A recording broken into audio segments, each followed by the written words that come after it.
ان نعروں کو میرا جسم میری مرضی کو غلط ثابت کرنے کے لیے منصور علی خان جیسے جو سیکولر جو لبرل مائنڈڈ بنتے ہیں، جو اس کے پرچار کر رہے ہیں مختلف ٹویٹس کے ذریعے بھی اور اپنے پروگرامز کے ذریعے بھی سوال گھما پھرا کے جو کرتے ہیں، کیونکہ ان لوگوں کو کچھ اصولوں کا ضابطوں کا علم نہیں ہوتا، اس لیے وہ ہر فیلڈ کے ایکسپرٹ بننے کی کوشش کرتے ہیں۔ تو ناظرین، حضرت شاہ ولی اللہ رحمۃ اللہ علیہ کی ساری کتابیں اور ان کا فلسفہ اگر کوئی پڑھ لے، اور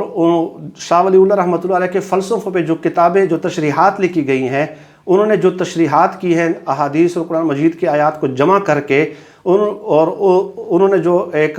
ہمیں ایک خلاصہ پیش کیا ہے، حضرت شاہ ولی اللہ رحمۃ اللہ علیہ نے قرآن مجید اور احادیث کی تشریحات سے احادیث دیا ہے۔ انہوں نے 2 تخلیقات کا اللہ پاک کی تقابل کیا ہے، کون سی؟ ایک ہے انسان اور ایک حیوان۔ انسانی اور حیوانی زندگی میں قرآن مجید نے اور احادیث نے جو ہمیں تعلیمات دی ہے، اس میں آپ دیکھیں کہ انسان اور حیوان کی پیدائش سے لے کر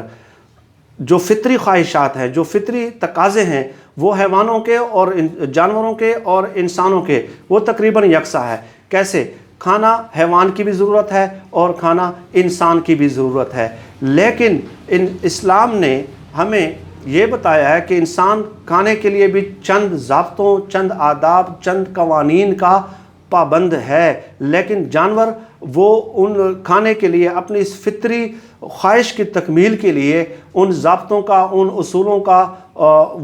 ان دائروں کا جانور کو مقلد نہیں کیا گیا، اس کو پابند نہیں بنایا گیا۔ مثال کے طور پہ کھانے کے آداب میں یہ بات شامل ہے کہ انسان مردہ جانوروں کے گوشت سے پرہیز کرے، ان تمام جانوروں کے گوشت سے بھی جن کا مزاج غیر معتدل ہے، کیونکہ ان کے کھانے سے انسانی جو جسم ہے اس میں اعتدال قائم نہیں رہتا۔ اسی طرح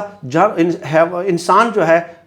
کھانا عمدگی سے تیار کرتے ہیں، نفاست سے پیش کیا جاتا ہے، اور کھانے سے پہلے ہاتھ اور منہ پانی سے اچھی طرح دھو لیا جاتا ہے۔ لیکن جانور کو جہاں بھی کسی نجس کوئی مرا ہوا جانور بھی ہو،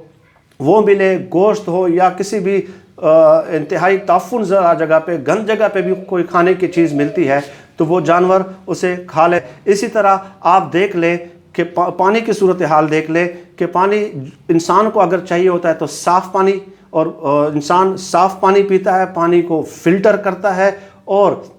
جانوروں کی طرح وہ برتن میں منہ ڈال کر پانی نہیں پیتا، بلکہ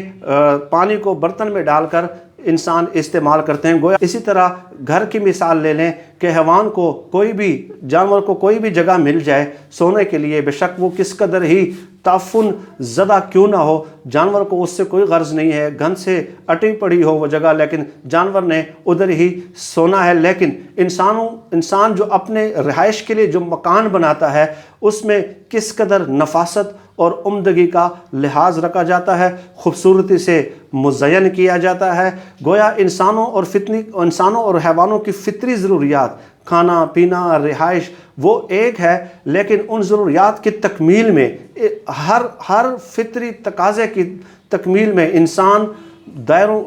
اصولوں اور ضابطوں کا اور قوانین کا اور چند قاعدوں کا پابند ہے۔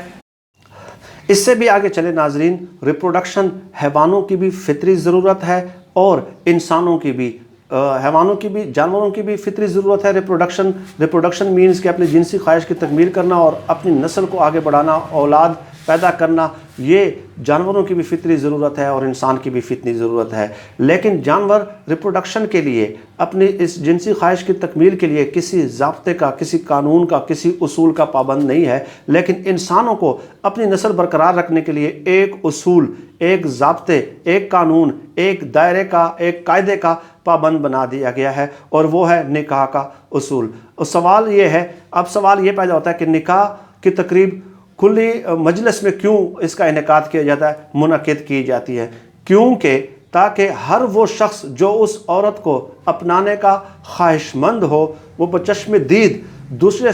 شخص کے ساتھ اس عورت کو منسوب دیکھ کر اس کی جستجو سے دستبردار ہو جائے۔ نہیں ہے، اللہ نے تمام انسانوں کے لیے یہ طے کر دیا ہے کہ اگر آپ ریپروڈکشن کی خواہش ہے، اپنی نسل کو آگے بڑھانے کی خواہش ہے، تو اس میں میاں بیوی کا ایک دوسرے کے ساتھ منسوب ہونا ضروری ہے اور اس کی تشہیر ہونا ضروری ہے۔ چنانچہ آپ دیکھ لیں کہ دنیا میں جتنے بھی مذاہب ہیں ان میں ان کے طور طریقوں کے مطابق میاں بیوی کی جو رشتہ ازدواج ہے، جو ایک دوسرے رشتہ ازدواج میں جو منسلک ہونے کی جو رسم ہے، وہ اپنے رسم و رواج کے مطابق اس کی تشہیر کرتے ہیں۔ تمام ناظرین، یہ جو اصول میں نے بتائے ہیں، یہ کوئی بھی انسانی جماعت ہو، خواہ وہ صحرا میں خیمہ زن ہے یا پہاڑوں کی بلند ترین چوٹیوں پہ رہتی ہو، ان اجتماعی اصولوں سے کسی بھی صورت آپ کو خالی نظر نہیں آئے گی۔ اللہ پاک کے ارادہ ازل میں یا اللہ پاک کے علم میں یہ بات ظاہر ہے، علم ازل میں یہ بات موجود تھی کہ تمام انسان، تمام اقوام، تمام مذاہب کے لوگ، تمام خطہ ارض پہ بسنے والے تمام انسان ان اصولوں کو بلا عذر قبول کریں گے کہ اپنی فطری ضروریات کی تکمیل کے لیے ان اصولوں کے آپ پابند ہیں۔ اب یہ آپ نعرہ دیکھیں کہ میں جو پوسٹر دیکھ رہا تھا کہ کھانا میں گرم کروں گی اور بستر آپ خود گرم کر لیں، میں معذرت کے ساتھ یہ الفاظ میں نقل نہیں کرنا چاہ رہا تھا، میری زبان سے ان فوش الفاظ کی ادائیگی بھی ممکن نہیں تھی، لیکن چونکہ وہ اس بات کی تشہیر کر رہے ہیں،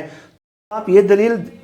دیتے ہیں کہ اپنا بستر خود گرم کرو، تو اس کا مطلب یہ ہوتا ہے کہ آپ اپنے اس خواہش کی تکمیل اس پیمانے پہ کرو جو حیوانوں کے لیے مختص ہے، کہ جو اپنی جنسی خواہش کی تکمیل کسی اصول، کسی قانون، کسی ضابطے کے تحت نہیں کرتے۔ اللہ پاک نے انسانی اور حیوانی معاشرے میں یہ اصول الگ الگ بتا دیے ہیں کہ انسانی معاشرہ حیوانی معاشروں سے اس لحاظ سے ان اصولوں کے تحت الگ ہوگا۔ تو یہ لوگ ہمیں حیوانیت کے درجے پہ فائز کرنا چاہتے ہیں۔ کل میں ایک سوشل ایکٹیوسٹ کو دیکھ رہا تھا کہ وہ یہ کہہ رہی تھی کہ جی میرا جسم میری مرضی، میں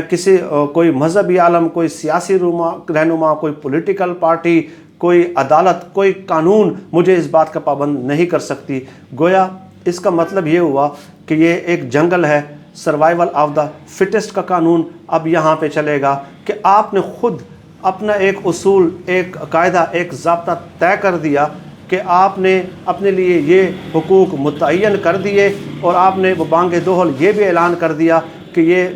یہ اس طرح آگے اس معاشرے میں چلے گا۔ ایسا نہیں ہے۔ میں نے اپنی اس ویڈیو میں یہ تفصیل بتانے کا مقصد ہی یہی تھا کہ اللہ پاک نے کیسے تمام انسانوں کے لیے جو نو فطری تقاضے ہیں اس کی تکمیل کے لیے 4-5 تو میں نے مثالیں دے دی ہیں، جو اصول اور ضابطے طے کر دیے ہیں اور تمام مذاہب کے لوگوں کے لیے طے کر دیے ہیں کہ ایک انسانی معاشرہ وہ ہوگا جو ان انسانی اصولوں پہ اپنی ان فطری تقاضوں کی تکمیل کے لیے عمل پیرا ہوگا اور